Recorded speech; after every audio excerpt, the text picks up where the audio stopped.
معین الملت والدین عطائے رسول ہند الولی غریب نواز حضرت خواجہ معین الدین چشتی اجمیری رحمۃ اللہ تعالی علیہ۔ ہمارے بزرگوں کی، ہمارے صوفیاء کی زندگی میں جو چیز سب سے زیادہ خوبصورت ہے اور سب سے زیادہ انفرادی ہے وہ یہ ہے کہ انہوں نے لوگوں کے دلوں کا بڑا خیال رکھا ہے۔ ان پر جو چیز سب سے زیادہ بوجھ بنتی تھی وہ یہ بنتی تھی کہ کوئی شخص کسی کا دل نہ توڑے۔ وہ اس کا بہت خیال رکھتے، اس پر بڑی توجہ دیتے۔ جو شخص کسی کے دل کا احساس نہ کرتا، کسی کے جذبات کا خیال نہ کرتا، اس سے ناراض ہو جاتا۔ قطب الاقطاب حضرت خواجہ قطب الدین بختیار کاکی رحمۃ اللہ علیہ فرماتے میں حضرت خواجہ معین الدین چشتی رحمۃ اللہ علیہ کی خانقاہ میں بیٹھا تھا۔ اچانک ایک تاجر، ایک دنیا دار شخص آیا۔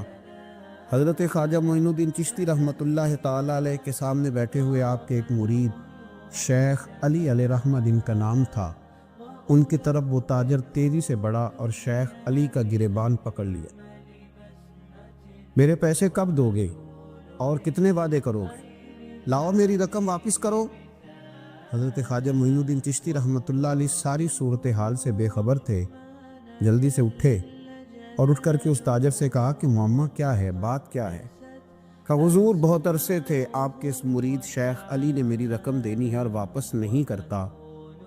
خواجہ صاحب علیہ رحمہ نے شیخ علی کی طرف دیکھا اور فرمایا یہ معاملہ کیا ہے؟ عرض کی حضور غریب ہوں، کمزور ہوں، تنگ دست ہوں، قصداً ایسا نہیں کر رہا، اس سے کچھ مہلت لے چکا ہوں، وہ ختم ہوئی، اب اور مہلت کا سوالی، اور یہ مجھے مہلت دینے کو تیار نہیں ہے۔ خواجہ اجمیر علیہ رحمہ نے اس تاجر کی طرف دیکھا اور فرمایا غریب ہے، مجبور ہے، اس وقت تنگ دست ہے، اس کو کچھ مہلت دے دو، یقیناً تمہاری رقم لوٹا دے گا۔ اس نے حضرت خواجہ علیہ رحمہ کے ساتھ بھی توہین آمیز لہجہ معاذ اللہ اختیار کیا، ابھی لے کر کے جاؤں گا، پوری رقم لے کر کے جاؤں گا، ورنہ نہ صرف یہ کہ اسے رسوا کروں گا بلکہ میں اسے بازاروں میں کھینچوں گا۔ خواجہ قطب علیہ رحمہ فرماتے ہیں جتنے لوگ وہاں بیٹھے تھے ان سب کی طرف جب شیخ علی دیکھتے تو کمزور پڑتے، روتے، میرے پیر بھائیوں کے بیچ آ کر سرعام اتنے لوگوں میں میری اتنی رسوائی کر ڈالی۔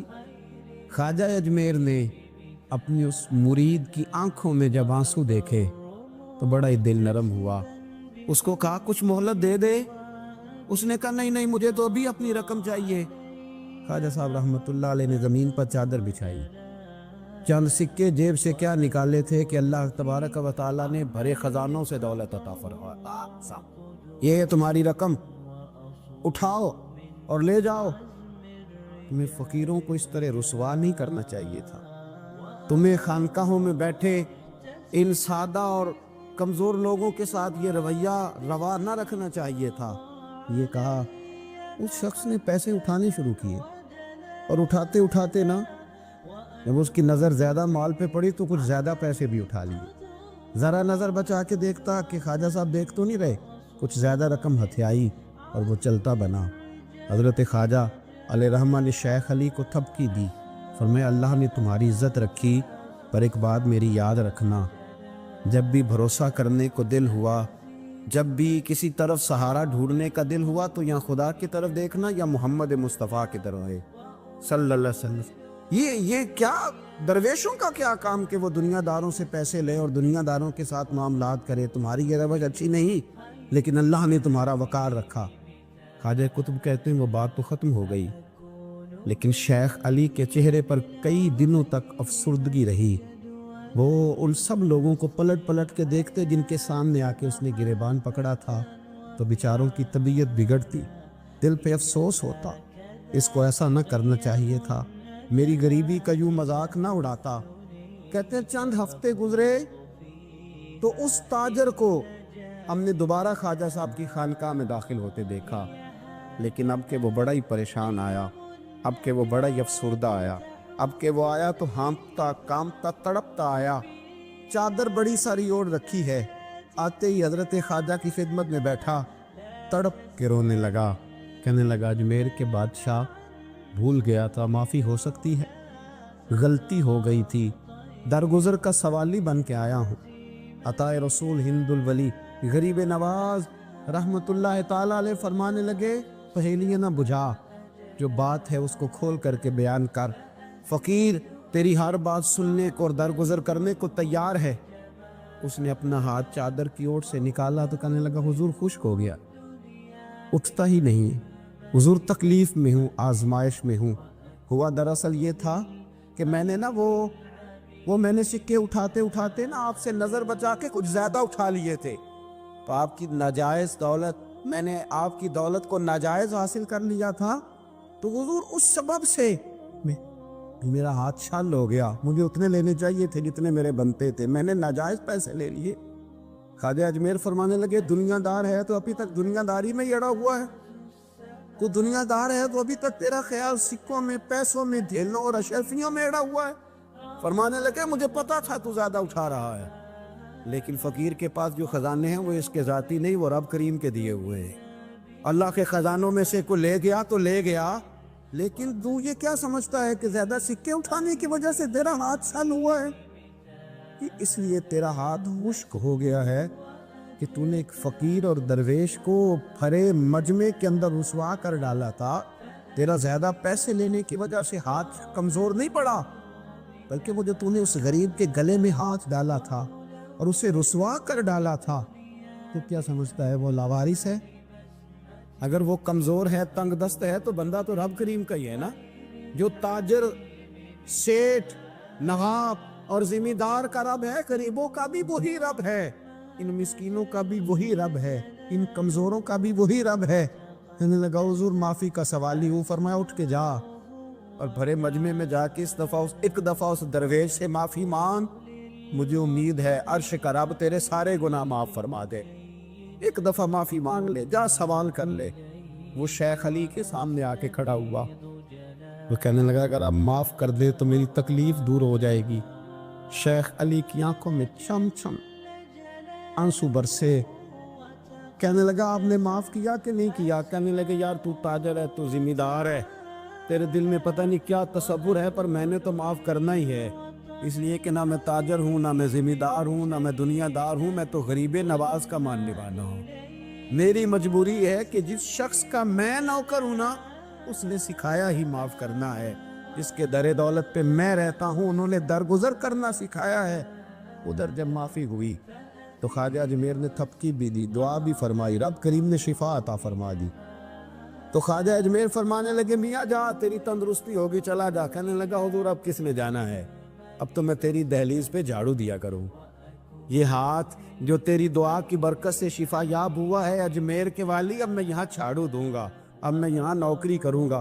خواجہ اجمیر پھر بولے اور لفظ پھر ایک دفعہ فضا میں گونجے، فرمایا یاد رکھنا ہاتھوں کی تندرستی سے لے کر روحوں کے بیدار رہنے تک، اگر تو چاہتا ہے نا کہ تیرے اندر کبھی کمزوری نہ آئے تو پھر کسی غریب کا دل توڑنے سے بچتے رہنا، پھر کسی مسکین کو رسوا کرتے سے بچتے رہنا۔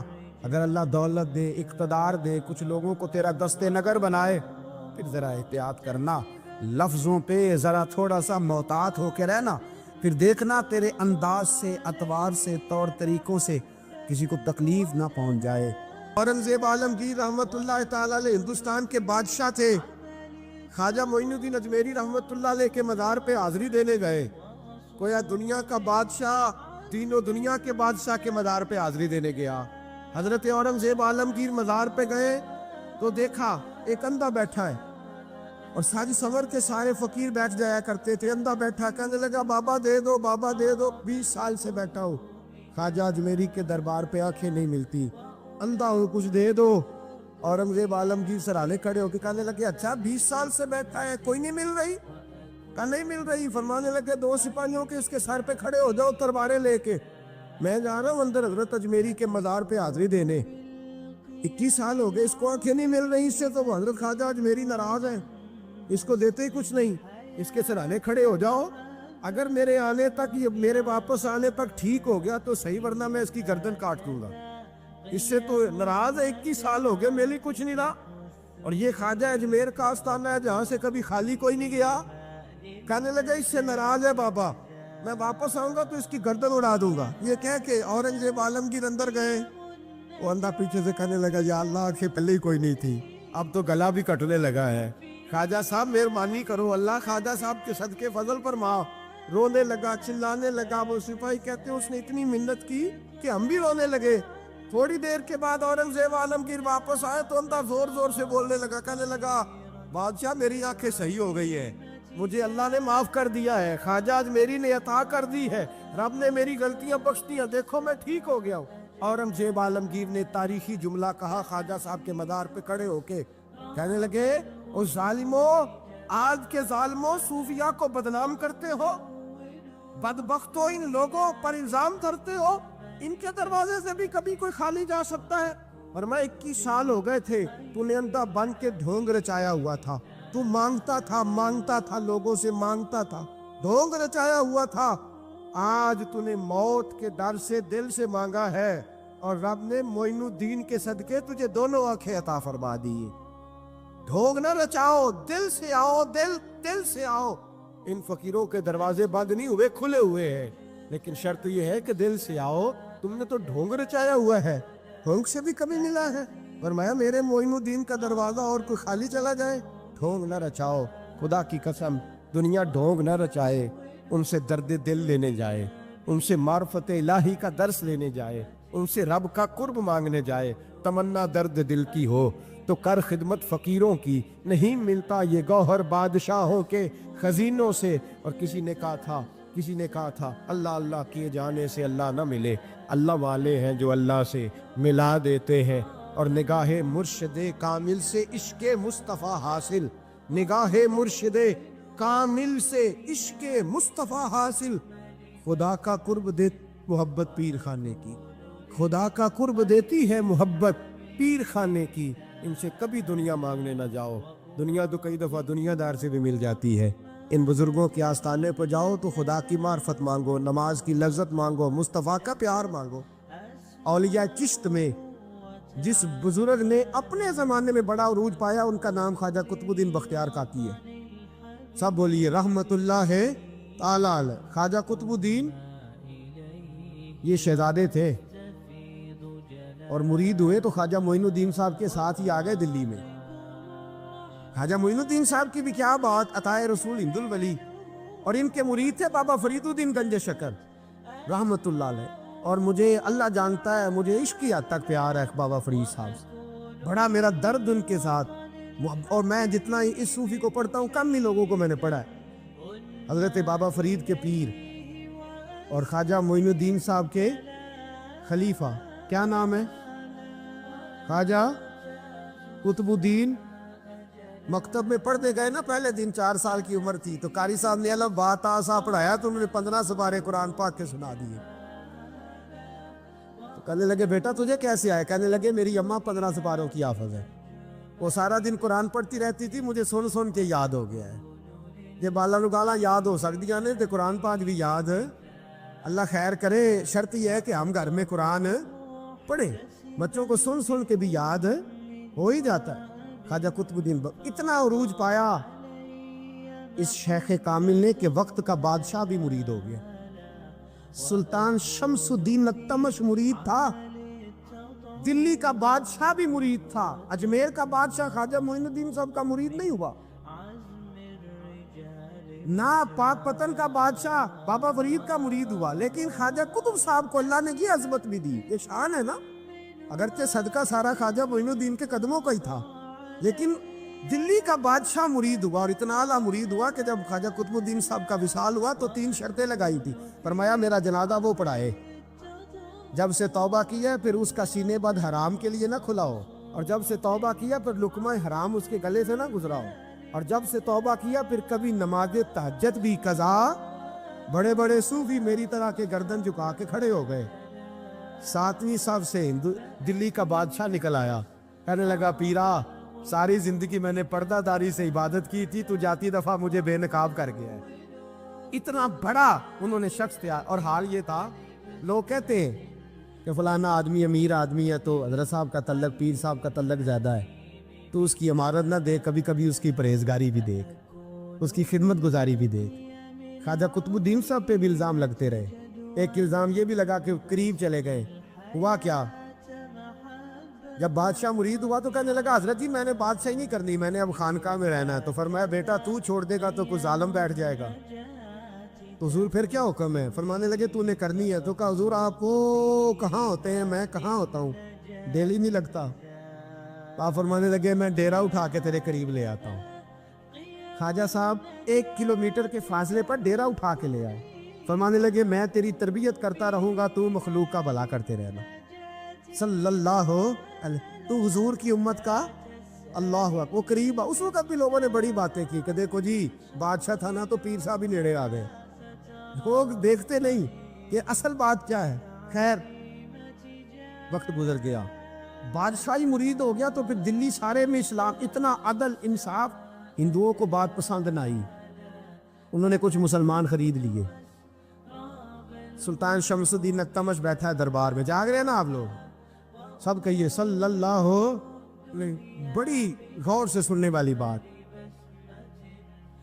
ایک دن سلطان شمس الدین تمش دربار میں بیٹھا ہے, قاضی عدالت بھی بیٹھے ہیں, مقدمات سنے جا رہے ہیں. باہر سے رونے کی آواز آنے لگی, چیخنے چلانے کی. بی بی بیان کر رہی, کیا ہو گیا کیا ہو گیا. وہ ٹال لگے ہوتے تھے بادشاہوں کے, وہ بجنے لگے, زور ہونے لگا. بادشاہ نے کہا اس فریادی کو جلدی بلاؤ. وہ اندر عورت آئی تو چیخ چیخ کے رو رو کے اس نے اپنے کپڑے پھاڑ پھاڑ کے برا حال, 2 مہینے کا بچہ. لوگ اس کی یاہو زاری پر اس کی طرف متوجہ, بی بی کیا ہوا, پانی پلاؤ بٹھاؤ, یہ کیا ہو گیا. کہنے لگی لٹ گئی, عزت برباد ہو گئی, تباہ کر دی گئی. میں کیا ہوا. کہنے لگی بادشاہ ایک شخص میرا غیر شرعی خامند بنا, پھر مجھے حمل ہوا, پھر میری گود میں یہ بچہ ہے 2 مہینے کا. اب گئی ہوں تو وہ کہتا ہے کہ میرا تو تیرے سے تعلق ہی کوئی نہیں. بادشاہ کہنے لگے یہ سلطان شمس الدین تمش کی جگہ ہے, اور میں نے رسول اللہ صلی اللہ علیہ وسلم کے دین کے مطابق حکومت استوار کی ہے. کون ہے جو تیرے ساتھ, ابھی گردن نہ کاٹ دوں گا, بھاگ کر کون ہے. کہنے لگی تو کچھ بھی نہیں کرے گا, کوئی کچھ نہیں کر سکتا. لوگ کلمے چھوڑ کے بیٹھ گئے, توجہ ادھر ہو گئی. پراپوگنڈے بڑا اثر کرتے ہیں معاشرے پہ. رنگ ایسا عجیب ہے, انداز ایسا عجیب ہے, فرمایا بات تو کر. اس عورت کی آواز گونجی تو حالات ہی خراب ہو گئے. کہنے لگی بادشاہ حوصلہ پیدا کر سننے کا. کہا تو بات کر. کہنے لگی میرے گود میں جو بچہ ہے یہ قطب الدین بختیار کاکی کا ہے, یہ تیرے پیر کی ناجائز اولاد ہے. اٹھاؤ, پروفیسر سلیم چشتی نے پی ایچ ڈی کی ہے, وہ لکھ رہے ہیں اس واقعے. تیرے پیر کا ناجائز بچہ ہے. ہاتھ کانپنے لگے بادشاہ کے. کہنے لگے یا اللہ کبھی تو قیامت برپا کر دے تو معاملہ ٹھیک ہو جائے, میں تیری زبان کھینچ دوں گا تیری گر. تو نے بات کیسے کی. کہنے لگی میں نے کہا تھا نا تیرے اندر حوصلہ نہیں, میری عزت تار تار ہو گئی اور تو پیر بچا رہا ہے. اللہ اکبر. سلطان شمس الدین تمش آسمان کی طرف دیکھ کے کہنے لگے مولا مجھ مجرم کو جس کی برکت سے اٹھا کے تو نے مسجد میں پہنچایا, آج مجھے تو نے کس امتحان میں ڈال دیا. یہ کیا رنگ تو نے زندگی کا بنایا ہے. کہنے لگی بلا اسے, اڑا اب گردن. اللہ اکبر. خواجہ قطب الدین بختیار کاکی, ذرا اس جگہ پہ اپنے آپ کو کھڑا کر کے دیکھ میرے دوست. جو شخص دلی کے بازار میں نکلے تو دکانیں بند ہو جائیں, عورتیں گھروں میں گھس جائیں, جس کے نام پر چرچے ہوں دین کے, وہ شخص لاٹھی ٹکاتا ٹکاتا. عرس منانے آسان ہے, ڈھول ڈمکے کر کے گھروں کو جانا آسان ہے, پر ذرا ان کی راہوں کا مسافر تو بن انہوں نے انداز کیا اختیار کیا. حضرت خواجہ قطب الدین بختیار کاکی, خبر پھیل گئی. اتنی شہرت پاکیزگی کی نہیں ہوئی تھی جتنی اس جرم کی ہوئی. لاٹھی ٹکاتے ٹکاتے جب پہنچے نا بادشاہ کے دربار میں, بادشاہ اٹھنے لگا, قاضی اٹھنے لگا, لوگ اٹھنے لگے, تو قطب الدین بختیار کاکی کی آنکھوں میں آنسو آئے.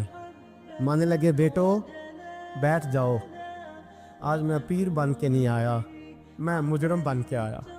اور کہا میرے مالک کا انصاف بھی دیکھو, دلی کا پیر آج دلی کی عدالت میں اپنے نا کردہ جرم کی صفائی دینے آیا. بڑی لاٹھی پہ ٹیک لگائی. دلی کی گلیاں بھی روتی ہیں کہ یہ کیا رنگ, اللہ یہ تیرا کیا رنگ ہے. یہ تے میں گڈی تے ہاتھ ڈور سجن دے, او جنج رکھے اونج رہنا, واجب نہیں جے وچ شریعت, مندا خسم نو کہنا اے تن میرا کنگھی ہووے. میں زلف سجن دی واواں, اوش میرے دی جتی بن جائے, میں یار دی قدمی آواں, ਮਾਰੋ ਮਾਰੋ, ਮੈਨੂੰ ਮਾਰ ਮੁਕਾਓ, ਕੋਈ ਯੂਜ਼ਰ ਨਾ ਪੇਸ਼ ਲਿਆਵਾਂ, ਜੇ ਸੋਹਣਾ ਹੀ ਮੇਰੇ ਦੁੱਖ ਵਿੱਚ ਰਾਜ਼ੀ, ਜੇ ਸੋਹਣਾ ਹੀ ਮੇਰੇ ਦੁੱਖ ਵਿੱਚ ਰਾਜ਼ੀ, ਤੇ ਮੈਂ ਸੁੱਖ ਨੂੰ ਚੁੱਲ੍ਹੇ ਡਾਵਾਂ। ਪਰ ਯਾਰ ਫਰੀਦਾ ਕਦੀ ਬਿਲ ਪਏ ਸੋਹਣਾ, ਬਸ ਉਹਨੂੰ ਰੋ ਰੋ ਹਾਲ ਸੁਣਾਵਾਂ। ਟੇਕ ਲਗਾਈ ਹੈ,